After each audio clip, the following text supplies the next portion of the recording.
Praise the lord. యేసుతో ప్రతిదినం అనే ఆధ్యాత్మిక కార్యక్రమానికి మిమ్మల్ని అందరినీ ప్రేమతో ఆహ్వానిస్తున్నాం. దేవుని పిల్లలారా, ఎలా ఉన్నారు? బాగున్నారు కదా? మరి ప్రతిదినం దేవుని యొక్క వాగ్దానాల ద్వారా మీరు ఎంతగానో దీవించబడుతున్నారని మీరు మాకు తెలియచేస్తున్నప్పుడు మేము ఎంతగానో సంతోషిస్తున్నాం, దేవుని మహిమపరుస్తున్నాం.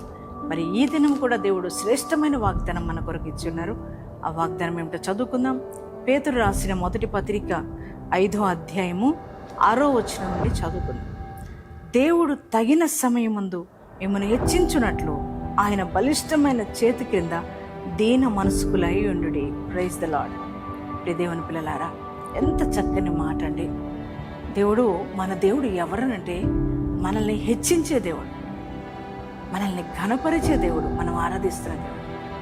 ఈ దినం ఈ వాగ్దానం వింటున్న మీ జీవితాల్లో మీ పరిస్థితులు మారట్లేదని, మరి ఎందుకని నాకంటే వెనుక వచ్చిన వారు అందరూ దీవించబడ్డారు, వారందరూ కూడా ఎంతగానో ఉన్నతమైన స్థితిలో ఉన్నారు. మరి నా పరిస్థితి ఏంటి? నా పరిస్థితులు ఎందుకు మారట్లా? నేను అదే స్థితిలో ఉంటున్నాను, అదే పరిస్థితిలో ఉంటున్నాను. మరి ఎందుకని నా పరిస్థితులు మారట్లా? నా శోధన తొలగిపోవట్లా, నా కష్టాలు తీరట్లేదు ఎందుకయ్యా అని ఒకవేళ బాధతో కృంగిపోయిన స్థితిలో మీరు ఉన్నారేమో, ఈ ఉదయకాలం ప్రభు అంటున్నారు కదా, దేవుడు తగిన సమయంలో మిమ్మల్ని హెచ్చిస్తాడు. దేవునికి మనలా కాదు, ఆయనకంటూ ఒక సమయం ఉంది. మన దేవుడు తగిన సమయం అంటే ఆయన సమయ ప్రకారమే ఆయన పనిచేసే దేవుడే ఉన్నాడు. నిన్ను హెచ్చించటానికి కూడా ఒక సమయం ఉంది. ఖచ్చితంగా ఆ సమయంలో ఆయన కదిలి నిన్ను ఖచ్చితంగా హెచ్చిస్తాడు. కనుక అప్పటి వరకు మనము ఆయన చేతి కింద దీన మనస్కులై ఉండాలి. ఆయన హెచ్చించే వరకు మనం దీన మనస్కులమై ఉండినట్లయితే ఖచ్చితంగా ఆయన తగిన సమయంలో మనల్ని హెచ్చించే దేవుడై ఉన్నాడు. దేవుని పిల్లలారు, చాలామంది దీన మనస్కులే జీవించలేరు, ఆయన చేతి కింద ఉండడానికి ఇష్టపడరు కదా. కానీ దేవుడు అన్నారు, ఆయన చేతి కింద నువ్వు దీన మనస్కులై ఉంటే తగిన సమయం ఉంది, నీకంటూ ఒక సమయం ఉంది.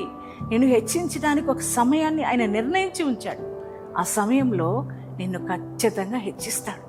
దేవుని బిడ్డలారా, యోసేపును హెచ్చించడానికి, మరి దావీదును హెచ్చించడానికి ఒక సమయాన్ని నిర్ణయించాడు దేవుడు. ఆ సమయం వరకు వారు దీన మనస్కులై ఉన్నారు. ఆ సమయంలో వారికి తగిన సమయంలో దేవుడు ఖచ్చితంగా వారిని హెచ్చించాడు, ఉన్నతమైన స్థితిలోనికి తీసుకుని వెళ్ళాడు కదా. అదే దేవుడు ఈ ఉదయకాలం నీతో కూడా మాట్లాడుతున్నాడు. నిన్ను కూడా నేను హెచ్చిస్తా బిడ్డ.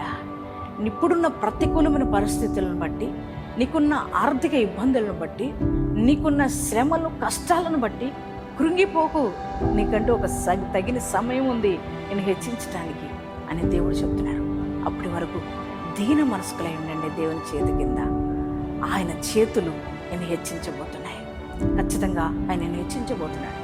దావీదును హెచ్చించిన దేవుడు, గొర్రెల కాపరి అయిన దావీదును రాజుగా మార్చినవాడు, మరి ఒక బానిసగా అమ్మివేయబడిన యోసేపును హెచ్చించిన ఆ దేవుడు నీకంటూ ఒక సమయాన్ని ఉంచాడు. నిన్ను కూడా హెచ్చించబోతున్నాడు. నమ్ముతున్నారా? ఆయన బిడ్డవు నువ్వు, ఆయన బిడ్డవు గనక, ఆయన ప్రేమించి నేను రక్షించుకున్నాడు గనక నేను ఖచ్చితంగా హెచ్చిస్తాడు. కనుక ఈ వాగ్దానం నమ్మండి, నమ్మకంతో విశ్వాసంతో రిసీవ్ చేసుకోండి. ఎంతమంది ఈ వాగ్దానం రిసీవ్ చేసుకున్నారు? మీ అందరి జీవితాల్లో ఈ వాగ్దానం నెరవేర్చబడును గాక. ప్రార్థన చేసుకుందామా. ప్రియ తండ్రి, నీ ఘనమైన ప్రేమకై, మీ కృపకై వందనాలు, స్తోత్రాలు యేసయ్యా. ఇదిగో తండ్రి, నువ్వు మమ్మల్ని హెచ్చించే దేవుడిగా ఉన్నావు ప్రభా. తగిన సమయంలో మమ్మల్ని హెచ్చిస్తావు. ఆ పరిస్థితులు అలాగే ఉంచు, దీనంగా ఉంచు, లేమిలో ఉంచు, కష్టాల్లో ఉంచు ప్రభా. ఖచ్చితంగా మమ్మల్ని హెచ్చిస్తావు ప్రభా. మేము నిన్ను నమ్ముతున్నామయ్యా. ఈ ఉదయకాలం ప్రభా, ఎంతమంది ఈ వాగ్దానం రిసీవ్ చేసుకున్నారో ప్రభా, వారందరి జీవితంలో వాగ్దానం నెరవేర్చండి అయ్యా. తగిన సమయంలో మమ్మల్ని హెచ్చిస్తావు గనక నీ చేతి కింద దీన మనసుకులే బ్రతకడానికి నీ కృప మాకు దయచేయండి ప్రభా. ఈ వాగ్దానం వింటున్న ప్రతి వారి జీవితాన్ని ఆశీర్వదించండి. వ్యక్తిగతంగా, ఆర్థికంగా, ఆత్మికంగా, అయా ఆరోగ్యపరంగా, తన వ్యాపార రీత్యా, కుటుంబ రీత్యా అయా ఇదిగో తండ్రి, వారికి ఏ ఏ అక్కర్లు కలిగి ఉన్నారో వారి అక్కర్లు తీర్చండి.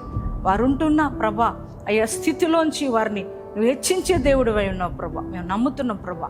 అయ్యా వారిని ఉన్నతమైన స్థితిలోకి వారిని మీరు నడిపించమని ప్రార్థిస్తున్నాను. వారి వ్యాపారాలు దీవించబడాలి, చేతి పనులు దీవించబడాలి, వ్యవసాయ పనులు దీవించబడను కాక.